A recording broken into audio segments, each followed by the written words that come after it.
We now welcome Carmen Herrero, Professor of Fundamental of Economic Analysis at the University of Alicante. She will chair the third session on increasing growth prospects in the medium term. Professor Herrero will now take the floor and introduce the participants in this session. Thanks. Thanks a lot for the opportunity of participating in this conference. Here with me, we have Professor Diego Comín from Dartmouth College, Madame Sylvie Goulart from the Bank of France, and Dr. Jorge Padilla from Complex Lexicon and the Barcelona Graduate School of Economics. This session is going to deal with raising medium-term growth prospects, and in this section, what we try is to answer the following questions. What are the reasons for the global productivity slowdown in our country? What are the impediments for the productivity growth in Spain? And finally, policy options to boost production growth. And our first speaker, the session will take the following format. Each of the speakers will take 15 minutes first, and then after the three speakers, they will have the opportunity to comment on the interventions of the others for 5 minutes each, and then finally, I hope we will have some time for questions from the floor. Okay, so Professor Comín.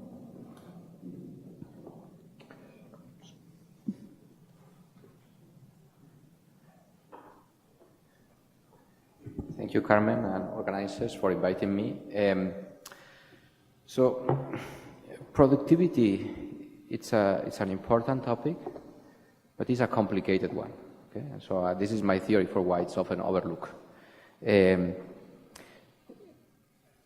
These are the things I want to talk about. I want to talk about the evolution of productivity in the US and the role that the business cycle played in its evolution during and after the Great Recession. I want to then go back to Spain and talk a little bit about how Spain doesn't fit probably the pattern that we see in the US. And I want to conjecture some mechanisms that may be at play. And while doing that, I want to think about the policy implications. Okay? I think the policy implications are particularly important because in my mind, and I will come back to this in the conclusions,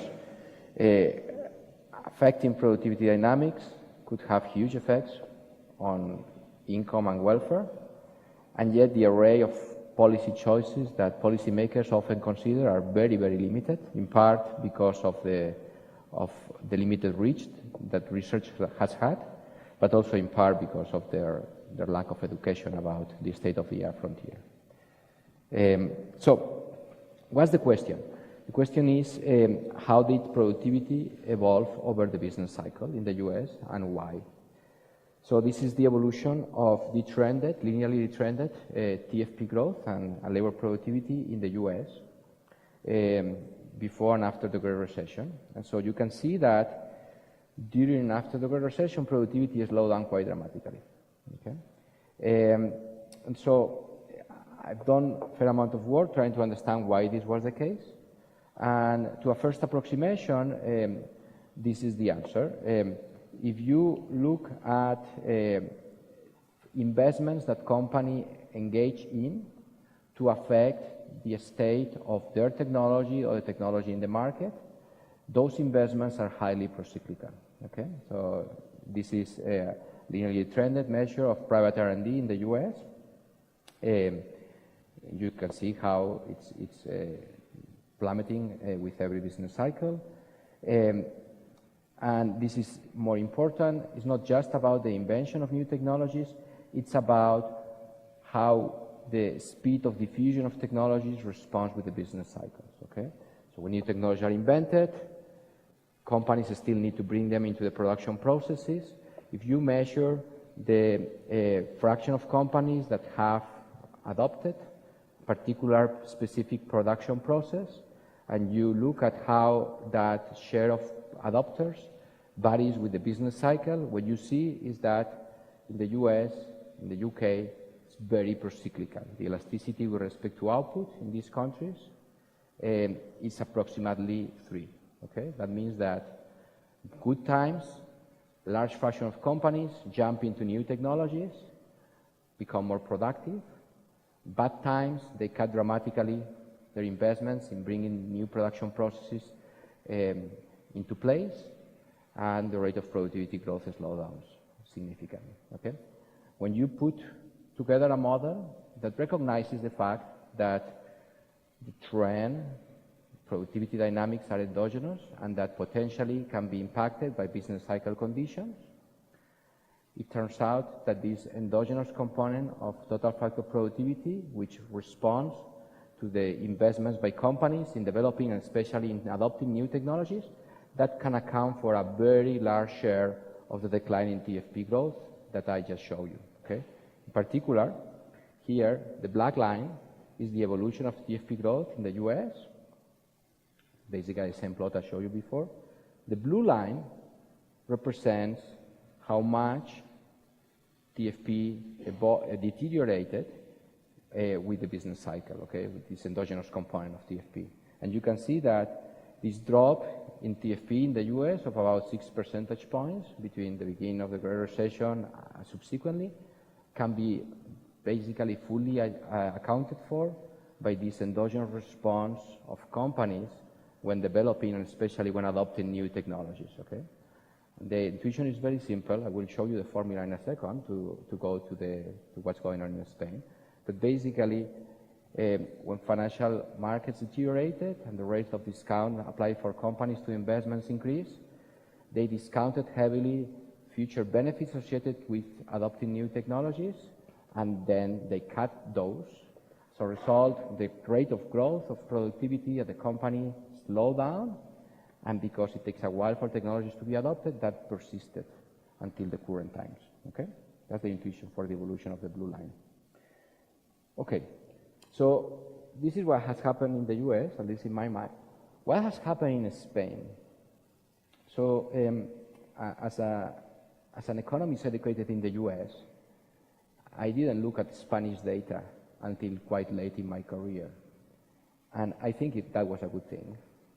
When I joined HBS in 2008, they asked me to write a case about the Spanish economy, and that was the first time I looked into the data.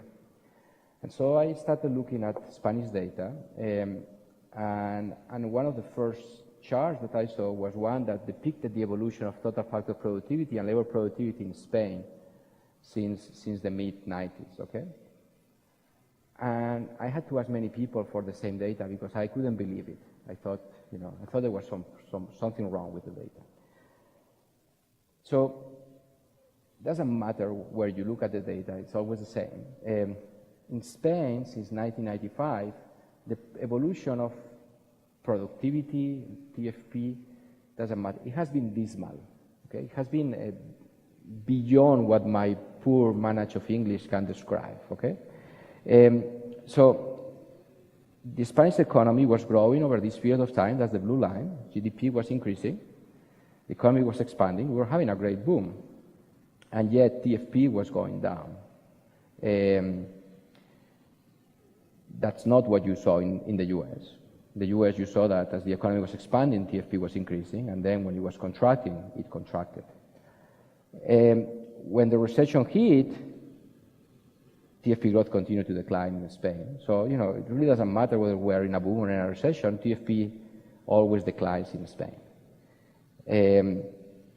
And so I think that once you see this plot, you have to be very worried, okay? And so that was my reaction. When I saw that plot in early 2008, I started to be very worried about the Spanish economy because it's impossible to sustain anything positive in an economy that has been experiencing for such a long period of time labor productivity, very poor labor productivity growth. Now this performance is not an artificial consequence of sectorial composition or anything like that. This is something that happens virtually in every sector. In every sector, Spanish economy has been underperforming other than in the finance sector, at least for the period 1995 to 2007. And I think that that's a consequence of in part, of Rojo's measures in 2000. Okay? So the question then is to understand what drives this poor performance of productivity in Spain. I think that's something that if I was running a country, I would dearly like to know. That would be like my #1 priority, because it doesn't matter what we do on the fiscal side, doesn't matter what we do on labor markets, doesn't matter what we do anywhere, nothing can start if productivity has this performance. Okay?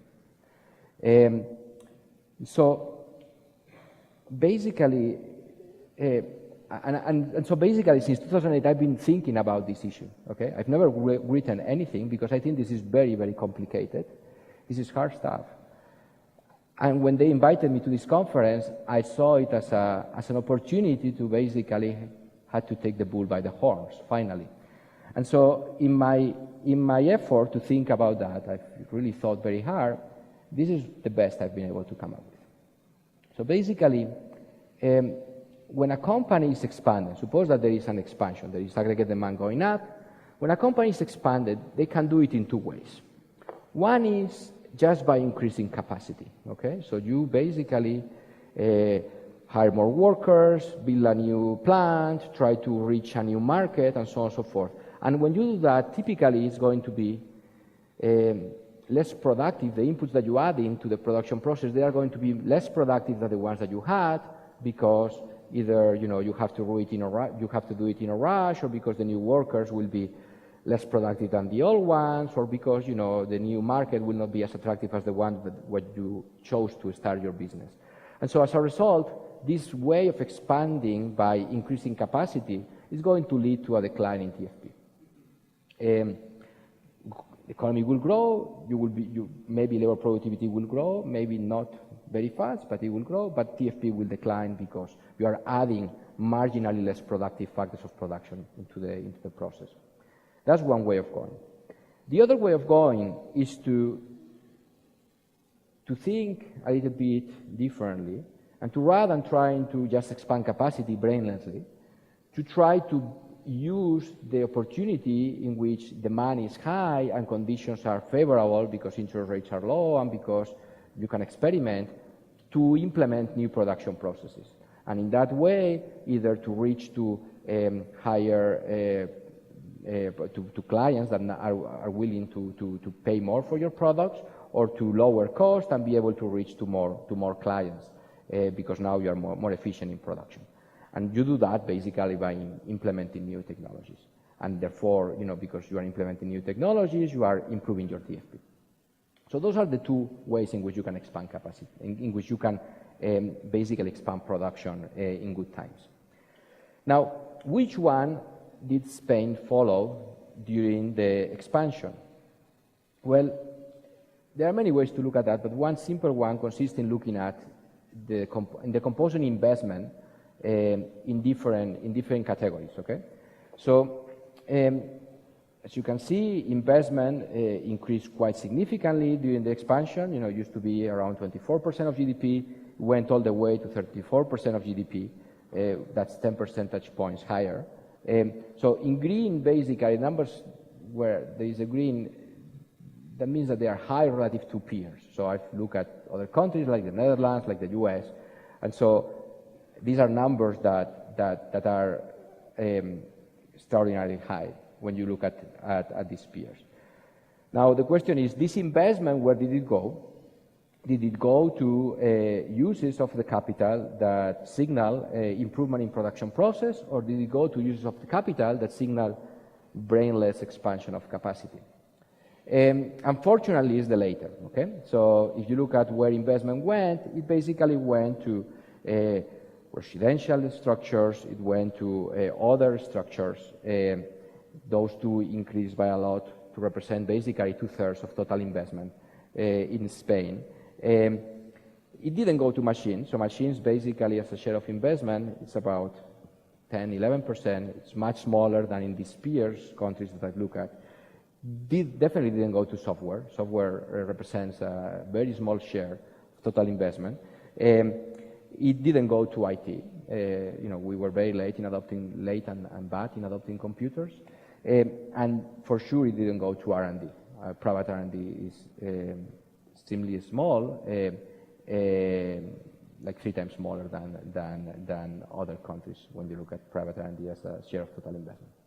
And so what that signals is that basically we followed the top path, option 1, okay, when demand was high. Now, why would we do that? Why didn't we follow path 2 as, most countries do? Well, we are economists, so, I thought it was appropriate to show you a first order conditions.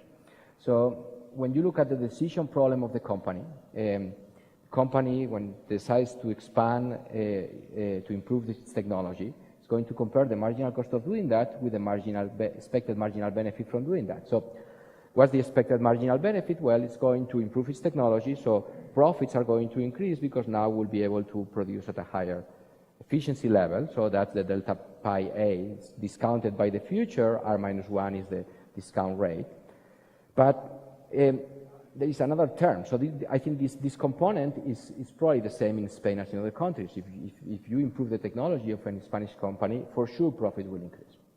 The question is, how likely is that the company is successful in implementing this improvement in technology? And so basically, when you spend this euro in improving the technology, you may be successful or not. That's going to give you a likelihood, lambda prime, of basically the marginal gain, the marginal likelihood that you are successful in improving your technology. And so my hypothesis is that the reason why Spanish companies, the majority of them, didn't follow this route is because lambda prime in Spain is very low. Well, and so what does that mean? It means that I'm going to go over time. So I will take this away from my time later. So why is lambda prime small? Well, 3 hypotheses. Obviously, one reason is that companies lack knowledge, technological knowledge, to implement successfully this technology upgrading process. But the question is, why is that the case? And I have two possible answers to that. One has to do, and associated policy implications. One has to do with the fact that our workers, though they are very well educated, we have many workers that go to good colleges and that they have good degrees, they lack the practical training to be fully productive and to operate in the positions of the companies where basically where decisions are made. And so that's something that you see a lot in the US. You see young graduates that have done internships in good companies, and quickly, when they go to the labor market, they move up to the top ranks of the companies. That in Spain is unthinkable. People have this theoretical knowledge in the universities, and then they go to the companies and they start from the bottom. They don't have the practical know-how, and so they cannot move up. So this creates, as a consequence, a mismatch between the skills of the workers and the needs and where they get jobs, the type of jobs they get. One way to fix that is by making much more prevalent these training programs or these practices in companies for college students. This is, again, something that is super common in the US. We don't have it here. The second problem is not a problem of lack of knowledge, but it's a problem of mismatch between those that have the knowledge and those that need it. So often companies will understand that they need to improve their technology, but they have no clue how to do it, because usually the needs that companies have are very specific and the solutions that the market provides are very generic. And so in society there is plenty of professionals that have the type of knowledge that companies need, but it's hard for companies to identify where this knowledge are. And so creating an institution that provides these matches should be a priority of the governments, because often the knowledge is sitting idle, typically in universities, and companies that could benefit from that are not taking advantage of it. And so in places like in Germany, for example, this is very, very typical. So just to conclude, since I'm over time, I think it's important to understand the challenges, but also what's causing those challenges before we build policies that fix them. And I would encourage policymakers to think hard about productivity and to think hard about why the country is lagging behind so much. in order to design policies that fix these problems. Thank you. Thank you. So now, Sylvie. Thank you very much. I don't know which microphone I'm supposed to use. It's okay? You can? Yeah, okay. No, thank you, first of all, for inviting me here. And I will not use a PowerPoint, because at this time in the afternoon, I think it's a good excuse to sleep slowly. So I will try to wake up, even if it's very complementary from what you've just stressed in a very brilliant way. Now, my first, if you try to think in terms of growth, middle-term growth, I would like to begin with a remark that seems maybe a little bit obvious, but which is very important to me. We cannot think that we will have medium-term growth in Europe if we don't fight now to strengthen the multilateral cooperation worldwide and between us. One of the main threats to our future, and it was said by David in his speech, is the risk of a trade war. It is also the risk that some countries might use their foreign exchange rate for competitive advantage in a very short term. It can be also simply the fact that we give up the idea that the world is better organized if it is rules-based. And once again, we should sometimes be more proud of what we have achieved in Europe, because we are the area in the world where the cooperation, with all the flows, all the limits, all the mistakes we made, went very far, and where we should keep in mind that this type of organization is the best reason for people to invest in our countries. And without investment, you cannot have medium-term growth.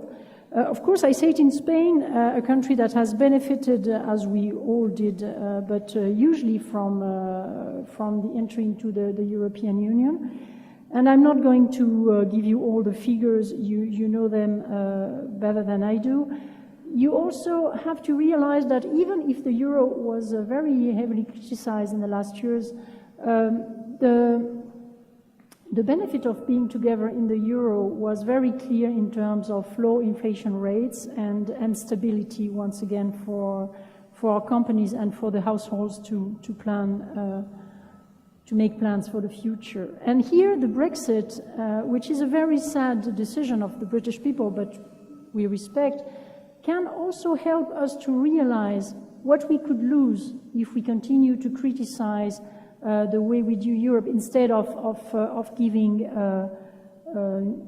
putting new ideas and try to improve the situation.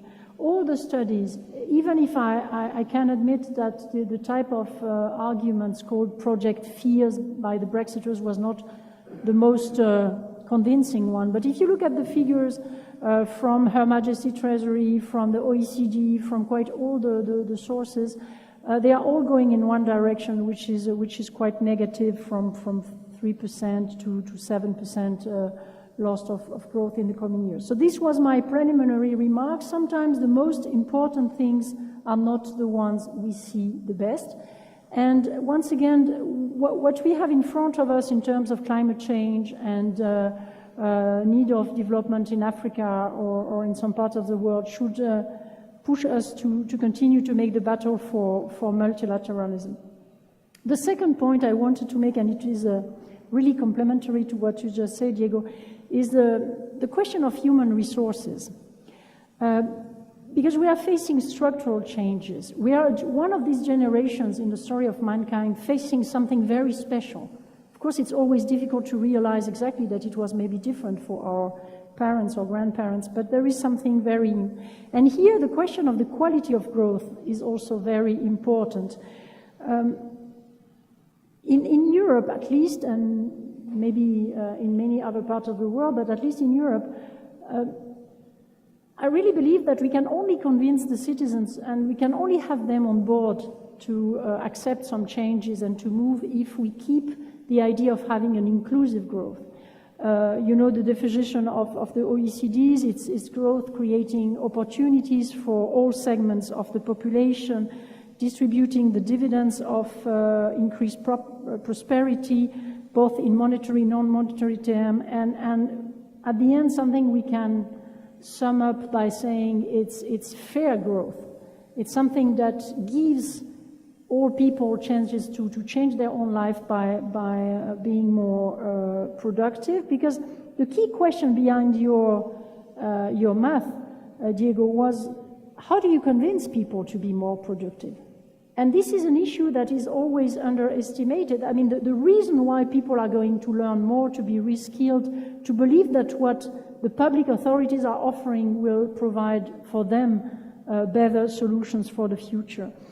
So the first thing is that it's very important to invest in inclusive growth, and more than ever, because of the disruptive innovations we are now facing and the fact that we need better educated people, it was said several times today, but also that at a certain point we will have to reskill, not only to educate the young people, but to help people being reskilled. And to be honest, when I listen to David saying, well, we need more flexibility, and at the same time saying that many people have a part-time job, or which kind of flexibility are we going to ask to other people? We have full-time, well-paid jobs, and we are going to ask to other people to be more flexible. So at a certain point, you have to make it accepted by the population. You have to open new perspectives. And there are solutions. I mean, if you look at the OECD studies on closing the gender gap, you see that you can increase the participation of women and use all the talents you have in the society. You also have the idea that in aging societies, people have to work longer, and I have to be shorter, but they have to work longer. And here you also have the possibility to think in terms of careers that are a little bit different than what we knew in the past. And it is clear that in Spain you made really impressive reforms. We heard this morning, we all know the figures, the very high growth, but the price that was paid in terms of unemployment, that is still the unemployment of the young people, is something we have to take care of. The mismatch between unemployed people and jobs that are not finding people. The third point I wanted to make after the human resources is to better allocate capital. We have more than 350 billion savings in Europe, and I'm not sure we use them really in a European perspective and in the best possible way. You may know the ideas promoted by the Gouverneur of the Banque de France, François Villeroy, under the umbrella of a financing union for investment in innovation. It's putting several projects of the European Commission, of the European Union, under the same umbrella. One of them is the completion of the banking union.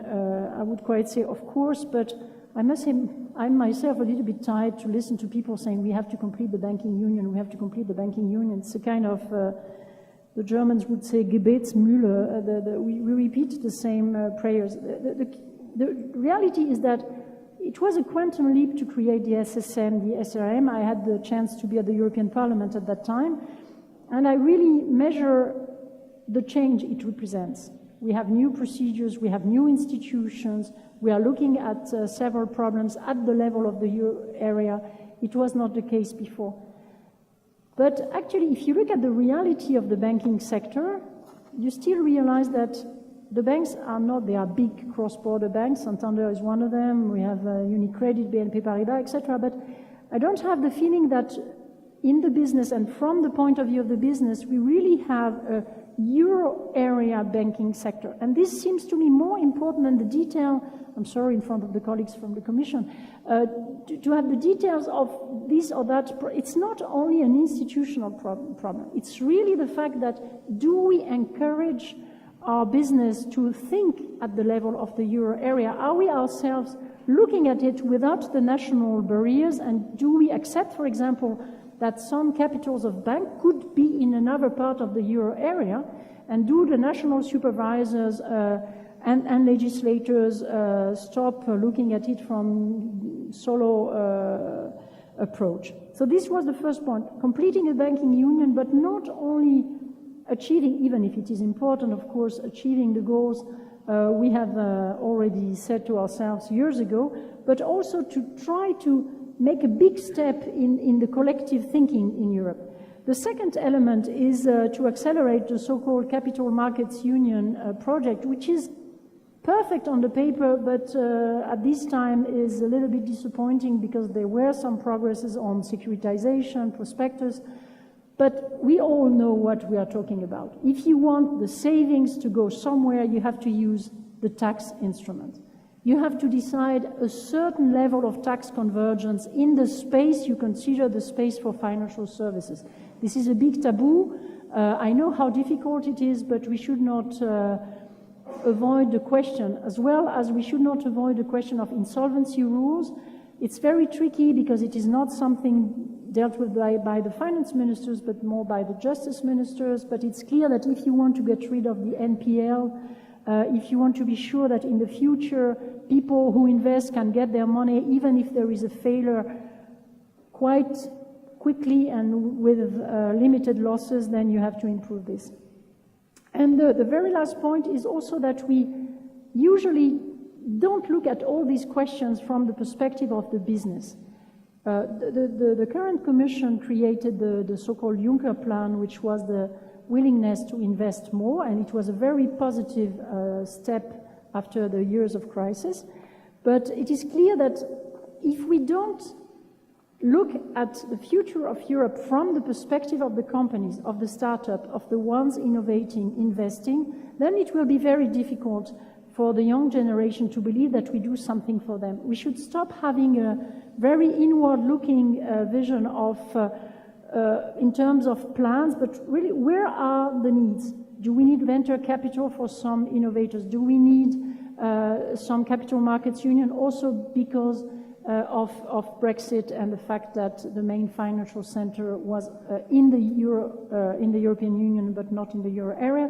If I would have more time, I would have said one word on the green finance, which is also a nice opportunity to motivate the population, to explain to the young generation, okay, we put our money together to do something, to fight against climate change, to improve transportation, to make Europe great, not again, but to make it great in front of the partners on climate.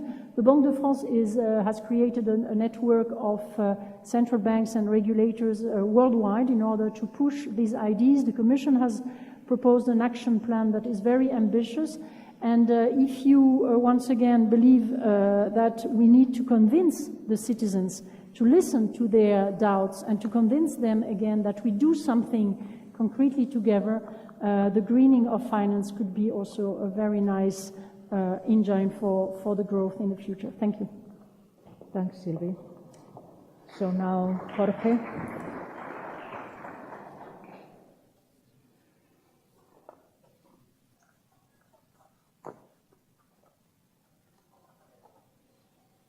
Well, good afternoon, and thank you very much for the invitation both to the Banco de España and the International Monetary Fund. My talk today intends to make 3 points. The first point is that competition is a driver for innovation and is a driver for growth. The second point is that there is a competition deficit in Spain. Our economy is not as competitive, our competitive markets are not as competitive as they should. And the third point is that therefore there is room for competition policy and for regulatory policy in order to foster innovation, to foster growth in Spain. Let me first deal with the connection between competition, innovation, and growth. It has been explained before by Diego better than I could do, that the medium-term growth prospects of an economy are driven to a large extent by its ability, or the ability of its firms to develop leading-edge innovations, but also, and very importantly, to implement fast the innovations that are developed in those economies or elsewhere. Leading-edge innovations take place when firms have the ability and the incentive to invest. And that is also the case for the implementation of new technologies. Firms need to have the ability and the incentive to invest. And in order to have the ability, they need access to human capital of high quality with tertiary education. I've learned also from today's presentation that they need to be able to match those skills with the needs of the companies. They need access to risk capital. They need to have entrepreneurial talent. Economies need to have and possess entrepreneurs with low risk aversion, willing to take risks. And importantly, leading-edge innovation and the diffusion of technologies is high in economies where there is lots of competition, where companies operate in competitive markets. And why is that the case? Well, here I have a narrative explanation, but actually Diego had a formula that I could use. You remember that in his formula, on the left-hand side of the equation, you have lambda prime and delta PA. He has emphasized lambda prime. I'm going to emphasize delta PA, the change in profits that results from the introduction of technology. When there is competition, that delta is high. And it's high because the innovation leaders prosper and the laggards fail. It is high because if you innovate or implement new innovations, you succeed in the market, and if you don't, you're forced out. In a competitive market, there are no zombie firms. Those that are not performing are ousted. Those that are investing are successful. Competition provides the incentives to innovate, the incentives to implement new innovations, and consequently is a driver for growth. And therefore, competition policy has a role to play. If innovation and growth is high in economies where markets are competitive and less significant in markets where competition are lagging behind, where there is no so much competition, then there is room for competition policy and regulatory policy in order to spur growth, to spur innovation, to drive medium-term growth. And then the question is, well, this is the theoretical framework. Where are we in Spain? Are we in a situation in which there is a competition deficit? Are our markets sufficiently competitive? And I'm going to tell you that I actually believe that there is a competition deficit in our economy. And perhaps this is not going to make me very popular, but that's what I firmly believe. It is a difficult analysis, and it is a difficult analysis because there is not that much data. And also because, unfortunately, in order to be able to deal with this question, we need to resort to an old paradigm, the structured conduct performance paradigm, because we lack data to do something more sophisticated. But if we observe the Spanish economy, we observe an economy that in many of its sectors, in most of its sectors, is highly concentrated, and where concentration has been particularly high. And that's a problem for the economy as a whole, but it's a problem as well, and in particular, for those sectors that are the most important sectors of the economy, both in terms of their size, but also in terms of the linkages with other sectors in the economy. It is true in telecoms, and it is true as a result of a process of repeated concentrations. It is true also in electricity markets, though perhaps there the concentration has fallen somewhat recently due to the introduction of renewable plants. It's true also in banking. Again, as a result of a significant process of concentration driven mainly by prudential regulation concerns, by financial stability concerns, but where the competition angle was to some extent or played a much less significant role. And not surprisingly, if we compare prices in Spain with the relevant EU benchmarks, we don't do that well. If we compare prices in telecoms, well, we are not the most expensive in Europe, but we are not particularly cheap. If we look at electricity, same story. We are not the most expensive, but we are not the cheapest either. And you could say that it's not just because of competition, that is also a lack of competition, that is also the result of, for example, in the case of electricity, the cost of of funding the renewable plants, but there is also an issue of competition. And maybe the cost of the banking services in Spain is not the lowest among Europe. There is a competition deficit that is shown also by the recent evolution of profit margins in our country. Profit margins have been increasing, including during the Great Recession, and have been continued to grow over and above our European counterparts. I would say that that's partly due to the result of operating with low competition. It's also the result of reductions in labor costs, changes in technology, etc. I don't want to overplay the role of competition, but the fact that competition is not that active in this country, I think that is behind the recent evolution of profit margins.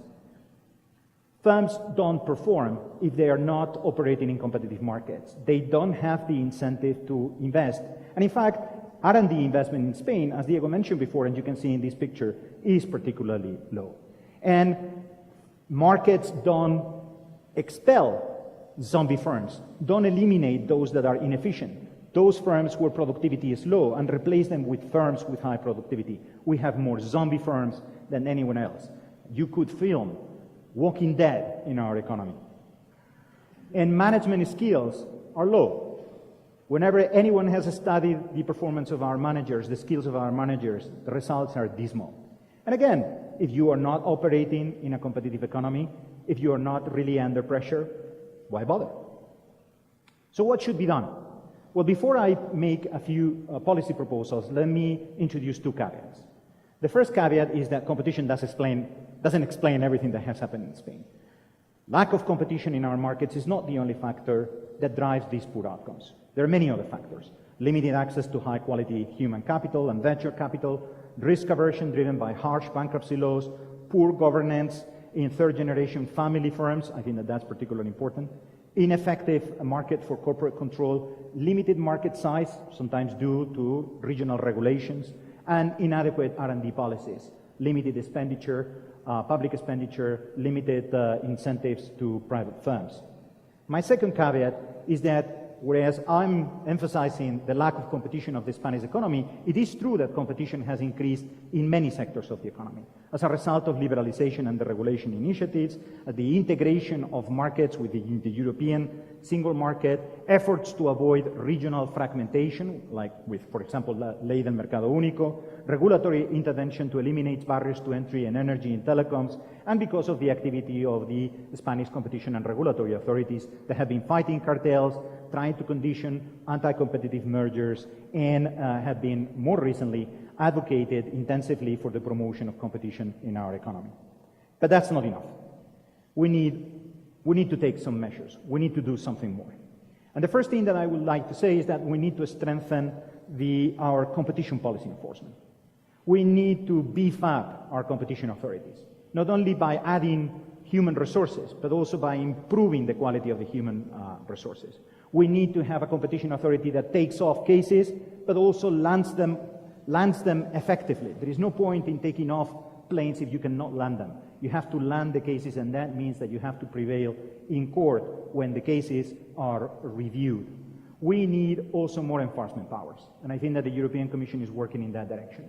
We need to strengthen the enforcement powers of our authorities, and we need new enforcement tools. We can, at the moment, intervene against anti-competitive mergers, and we can chase companies that are abusing their dominant position or perhaps entering into anti-competitive agreements. But that limits the possibility of intervention in some sectors, some oligopolistic sectors, which are key to the economy and where competition is weak. And for that, we need new tools. And we don't need to invent those tools. They exist elsewhere. They exist in particular in the United Kingdom. We need market studies that allow us to intervene in oligopoly markets, not to impose sanctions. Focus in sanctions is excessive, but in order to identify what are the frictions that prevent competition on those markets so that we can eliminate them. We need to be able to stop anti-competitive regulation, both at the regional level and at the national level. Sometimes the problem of competition in our economies don't come from the structure of the market. They come from barriers to entry and barriers to expansion created by the government. We need to strengthen our consumer protection. Consumer protection in this country is poor. It compares very badly with many other economies. We don't protect our consumers, and in not doing so, we don't force companies to be really performant. We allow them to increase their margins without delivering good services. We need also to empower our sectoral regulators. We need to make sure that the sectoral regulators have the powers that the directives of the European Commission say that they have to have. And I think that we need to remove all political intervention from the regulated sectors. Recent studies show that investment in sectors like telecoms and energy are much higher in countries where you have independent regulators. Maybe it's correlation, maybe it's not causation. More analysis is necessary. It seems to me a good idea nonetheless. We need to identify and remove all barriers to entry. Barriers to entry that are created by regulation and or legislation at the national, regional or local levels. We cannot stop technological development in order to protect the perhaps legitimate interest of some interest groups. If we really want an advanced economy, we need to face it. We need to make sure that new companies with new technologies are able to penetrate and compete and force everybody else to adapt. And if we want to create a level playing field by deregulating, let's do it, but let's not create barriers to entry. Let's not build walls in the sea. We need to make sure that our courts are able to implement the recent legislation on the damages, on competition damages. The courts can award competition damages to consumers and customers when they have been suffering from infringements of the competition law. Otherwise, all those cases will go somewhere else, or again, our consumers and customers will not be protected. And especially, I think that we need to investigate, as other economies are doing, especially the US these days, the extent and effect of cross-shareholdings in our economy. Cross-shareholdings have been found by the economic literature, both in theory and the empirical literature, to have a significant anti-competitive effect. We need to understand whether that's a problem that also applies in the Spanish economy. Importantly, we can implement all these measures without spending that much money. In fact, we could save money if we find that there are barriers to entry, barriers to expansion, that there are inefficient regulations that can be removed. So don't be too obsessed with the budget. In conclusion, the potential for growth of the Spanish economy would increase considerably if our markets were more competitive. And I think that in order to do so, we cannot just hope that that's going to happen. I think that we need to take measures, positive measures, adopt our changes in our regulatory policy and competition policy to ensure that our markets become much more competitive. Those sectors of the economy that have been more open to competition are the sectors of the economy that have done well and that have helped us during the bad years of the Great Recession. Competition spurs innovation, and innovation spurs growth. By strengthening our competition policy, we can therefore improve the rate at which our firms innovate and the rate at which our firms also implement new technologies. And to conclude, that's not only a question of efficiency, it's also a question of legitimacy of the capitalist system. A proper competition policy, a proper consumer protection policy contributes to legitimize our market economy by ensuring that the gains from growth are passed on to consumers, that incumbents cannot prevent the emergence of new companies, that the process of creative destruction that is at the core of the Schumpeterian growth theories that Diego was referring to works and works properly. And also that, frankly, we move from a situation of oligarchic capitalism that has been characterized in our economy for more than decades to one in which we have a meritocratic capitalism where firms are forced to earn every day their life, and if they don't invest, then they're out. Thank you very much. Thank you.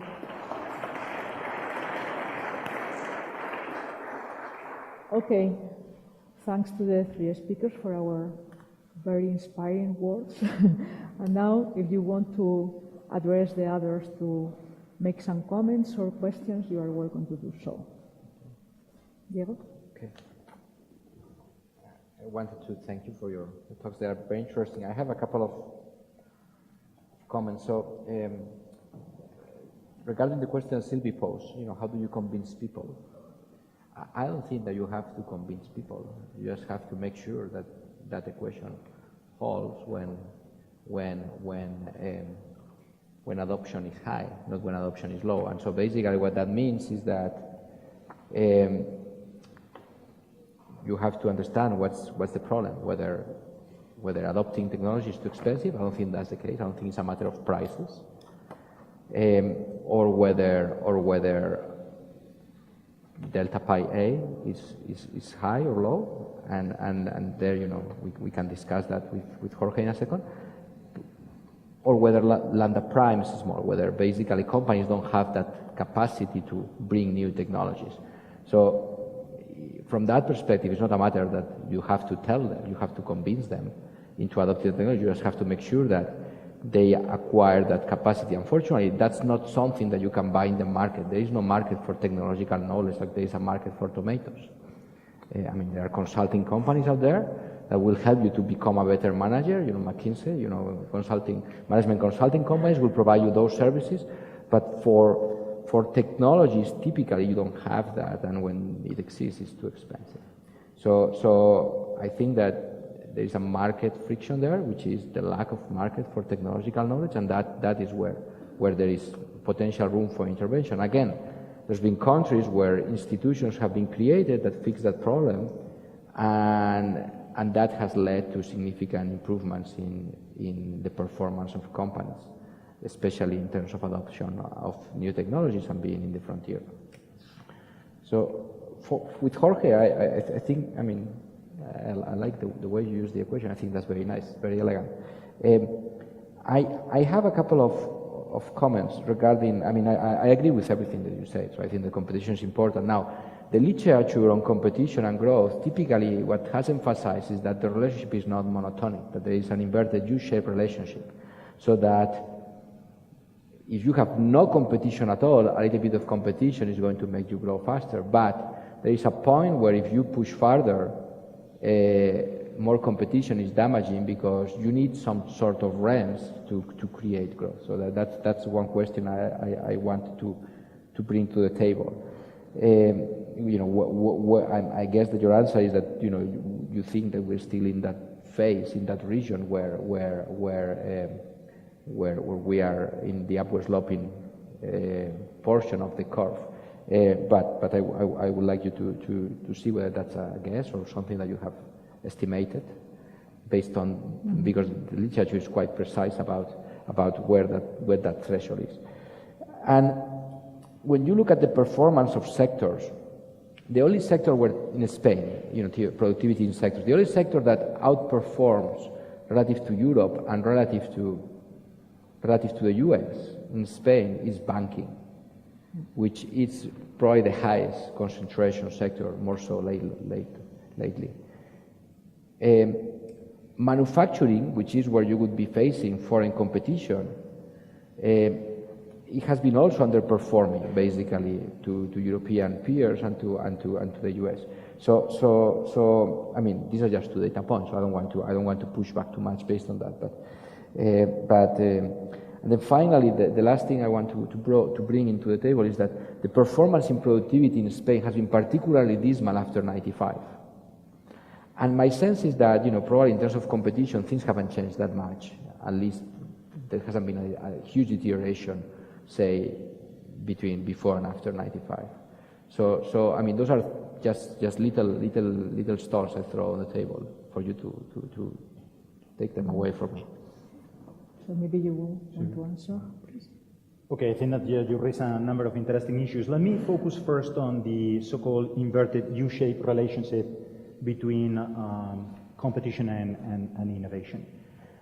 I think that a couple of comments. I think that there is a little bit of a skepticism recently about that empirical relationship. It's based on fundamentally one study conducted by Philippe Aguillon, Richard Blandel, and a few other co-authors, which is a study that is conducted at a level of aggregation that is very high. It's, I mean, I don't remember now, but I think that it may be at 2 digits in terms of industry classification. And therefore, at that level of aggregation, it's very difficult to see anything. When people have been looking at data at lower levels of aggregation, the inverted U-shape somewhat disappears, and you tend to see something that looks more like a monotonic relationship. I think that the jury is still out there. I don't think that we have empirical evidence that is sufficiently conclusive to say one thing or the other. As a matter of theory, we know that there are effects that point in different directions. There is the escape of competition effect, that means more competition leads to more investment and innovation, and there is the appropriability effect. I think that my judgment call as regards the Spanish economy and many other European economies is that when you look at the degrees of concentration of key sectors where investment takes place, where innovation should take place, the degree of concentration is so high that I bet that most likely we are on that part that is unambiguously monotonic and where more competition will drive more innovation. And I believe that that's the view also of the European Commission, of DG Comp, etc. And I think that, frankly, to the extent that the data allows us to make a call, I think that that's the right call. Now, is the decline in productivity in Spain since 1985 solely caused by the fact that our markets are not competitive? Definitely not. As I mentioned before, I think that we have many other problems. I think that some of them we have been trying to tackle, in my opinion, unsatisfactorily, like, for example, the changes in bankruptcy law, trying to make sure that we create second opportunities. I think that we're not yet there, and therefore I think that there are problems in terms of restaking, limited venture capital markets, I think that, and potential misallocation of capital, and I think that there are problems of human capital. So I don't think that competition explains the time series, but I think that competition, it's an issue that we need to tackle, because there is a structural change that we are observing in the last few years in key economies. Some people call it the fourth industrial revolution. I'm not sure whether I want to use that headline, but it is clear that technology is playing a greater role in the success of firms. That firms that invest in new technologies, that adopt new technologies, are much more successful, and the economies in which these firms are located are performing better. The question is, how do we make sure that we don't lose this revolution, as to some extent this country lost the previous ones? How do we make sure that we are not 3 years behind, as I think that was mentioned this morning, that is a period of time that may leave us behind forever? And I think that one way to do that is incentives, is to provide the right incentives. I think that we are all economists, and the key word in economics, at least in microeconomics, is incentives. That's what convinces people to become more productive. That's what convinces firms to do more investment. And competition brings those incentives, because if you are not competitive, if you don't make those investments, you're out. And I think that that's why I think that even if we cannot explain the entire time series of the evolution of productivity with problems of competition, I think that it is time to change that policy, so that we help our firms, or we provide our firms the incentives to invest and jump in the bandwagon of the new industrial revolution. I'm absolutely convinced by your main orientation when you say we have to make sure that the people evolve, adapt, and become more. But I'm not sure that the best way to convince people is just to tell them, if you don't adapt, you die. This is a psychological remark, but be careful, because in front of a public, then the people could say we sack this guy instead of having the perspective of dying. No, really. And that's the reason why I began with my remark on the framework. And once again, I don't know what the right solution is. The only thing I wanted to mention, Diego, was that in any case, I really believe we are in educated societies where people want to participate, and we have to find ways, the best possible, to have them on board to accompany the changes. If not, we will not succeed. But I had another question. It was a very interesting approach through competition, and I speak under the control of Joachim Almunia, who knows this much better than I do. But one of the key questions we have in Europe, it's always the level at which you judge if you have too much concentration or not. It's what I tried to say before. Is your reasoning at the level of the euro area? Is it the EU 27, 8, I don't know? Is it Spain only, or France only, or one country? And here the pertinent market is a long story. At the beginning, when we created the competition policy in the 1950s, it was to make sure that the consumers will benefit from lower prices, and also that we avoid that big member states can subsidize companies which the small cannot afford, etc. One of the key questions behind the banking union, I don't know if you agree or not with that, is what is the purpose of the banking union? Is it to create the best financing conditions in each country, or is it to have the type of companies that can resist the competition worldwide? Is it good or is it bad to have concentration on companies like Santander or Unicredit or Deutsche Bank or BNP Paribas? How do you see things? Because here there is a contradiction in terms. I have the feeling we want both of two worlds, but we never choose the right level to see where we measure competition. Right. If you have noticed, the examples that I used are of markets that are clearly national in terms of their geographic dimension, both electricity markets and telecoms, no, and but to some you extent had some also figures banking. on banks. And even banking, because I was focusing on retail banking fundamentally. I think that I'm very much in favor of the single market, and I do believe that once we have achieved a single market, certain concentration operations would be viable, because then one could believe that the economies of scale resulting from that concentration would be passed on to consumers. But the reality is that in many sectors of the economy, the single market doesn't work yet, despite the best efforts of the European Commission. And for example, in banking, most of what we have seen is national concentrations and not so much cross-border concentrations, which is the sort of concentrations that I think that would give me, more optimism about the possibility of allowing larger entities. And I think that that's a problem. I think that the single market initiative is a key is a key element of European policy, one that can actually increase competition all throughout the Union for the benefit of consumers. Further questions from further comments from you? Okay. So I actually was very interested in this Lambda Prime that Diego was talking before. Because it seems to me that you attribute the problem to a problem of a mismatch between the knowledge that is required to advance innovation and the knowledge that is available, but not so much because we don't have people with the right level of education, but because they are not allocated properly to the right jobs. And I think that I wanted you to elaborate that further. I mean, what may cause that? I think that Carmen and I were debating yesterday night at home, to what extent the policy of creating a university, basically around the corner for each Spanish citizen has generated a problem of mobility and one that actually means that people are unwilling to reallocate themselves. What are the reasons why that happens, and why do you think that there is a market failure that therefore requires regulation? So there are a couple of things. One is that most companies don't have that knowledge to improve the technology. That's because, in our models, technology is very simple. You go, you buy it, and you are done.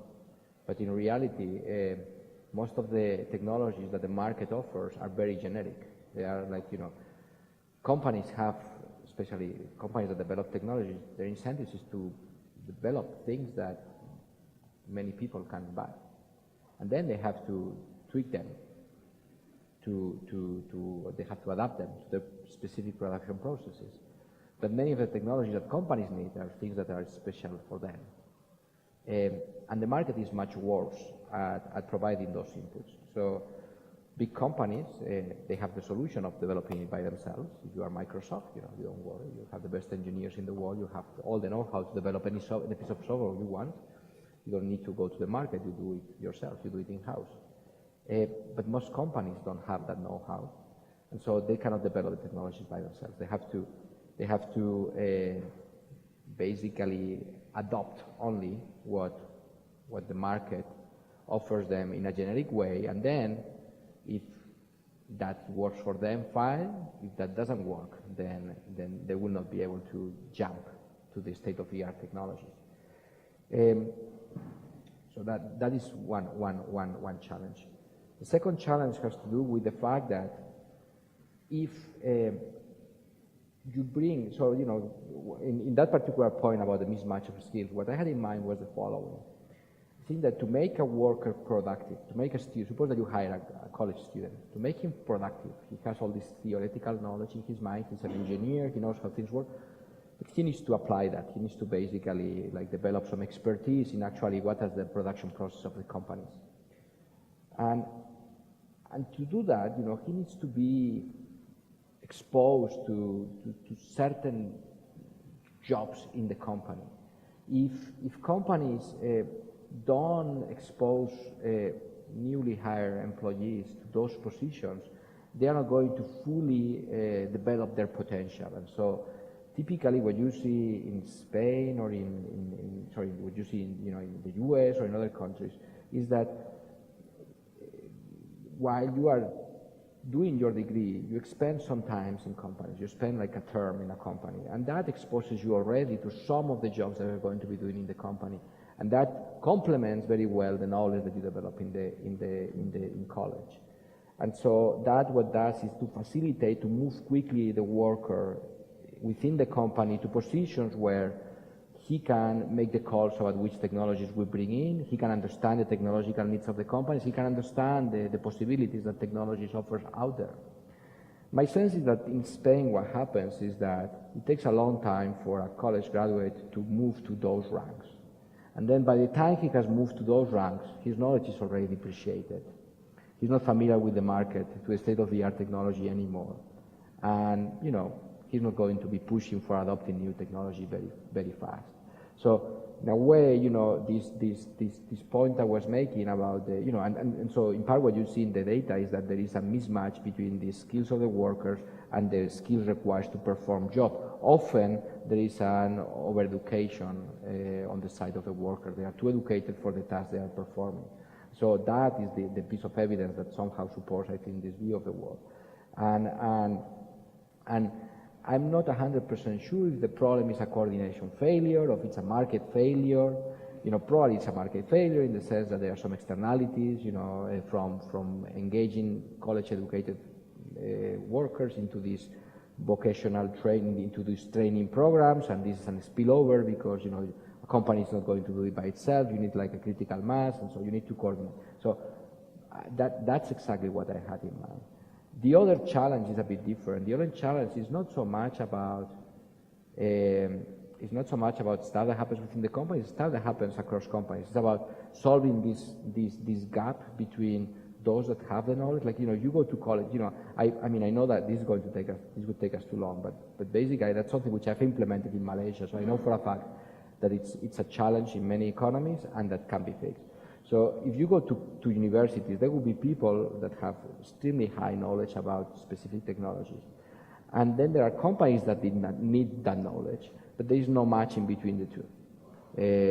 And that's a market failure. There's a search problem there. But of which market, if I may? Don't you think exactly that in an optimal currency area, it should take place at least at the level of the euro area? I'm very happy with that. I don't think that's critical actually. I think that it could take place at that level, but I don't think there are economies of scale to the point where you need to have like But you talked about critical mass. For you, where can the critical mass come from? I think that you can do that in a this is such a productive investment that you can do it very cheaply, very efficiently, perfectly at the national level, okay? If you do it at the European level, it's even better. I mean, what is important there is for that institution to have some visibility so that when a company has a problem and they don't know the solution, they know where to go to. And so, in Germany they do it by having like a big institution that is all over the economy and it costs 2 billion euros, lots of money. Let me interrupt you. Yes, sorry.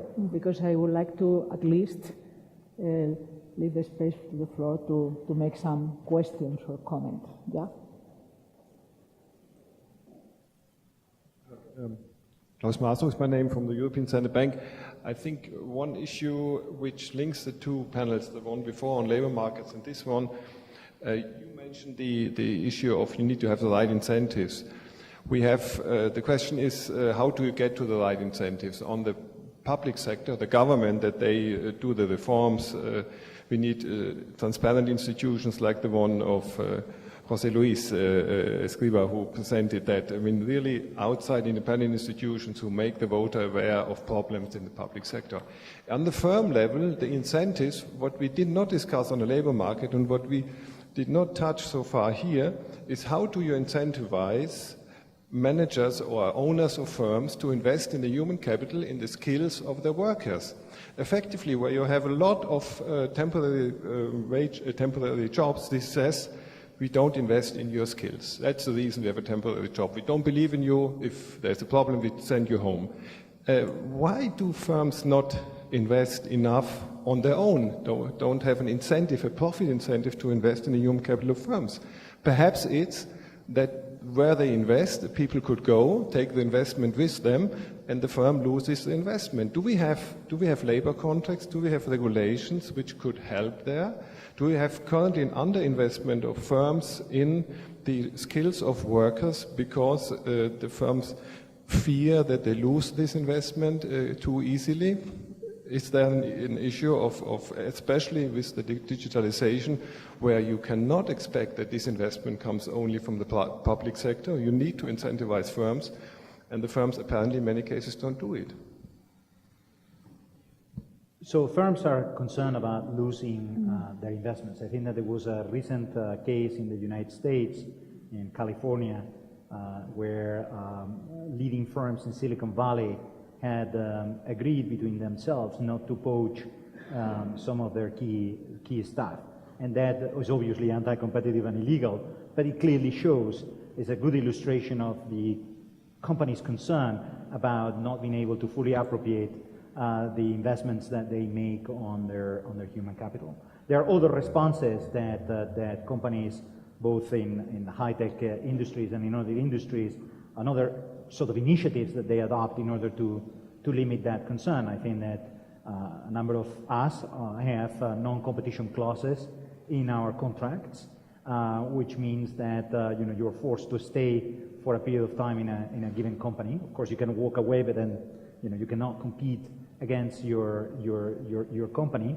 And those are ways in which companies protect themselves against the risk of these spillover effects. But I actually think that while those are there, I don't think that those are the key reasons why people don't invest in human capital. I think that I believe that people don't invest in human capital, or more generally, they don't perform more R&D, etc., because they don't have the need to, because the cost is whatever it is, and it may be difficult, that's the lambda prime, or it may be that actually the return to that investment is limited because they are already having a relatively good life in the not competitive market where they operate. I think that the good thing about competition is that provides incentives in a silent way. So you don't need to tell people, if you don't do it, you're going to die. You just die. And I think that from the viewpoint, from a PR perspective, is much better. People just realize that they are dying. And those that want to avoid dying, they start investing in their own people, narrowing gender gaps in order to make sure that you retain the clever females. Well, that's the right strategy. The day I will see a company investing in gender gap to survive has not come yet. Huh? You're going to see it in coming years. I hope it comes. Yes. I'm sorry, but we don't have time for continuing these fascinating issues, but maybe we can continue later. Thanks to all of you for participating in this session, and that's it. Okay.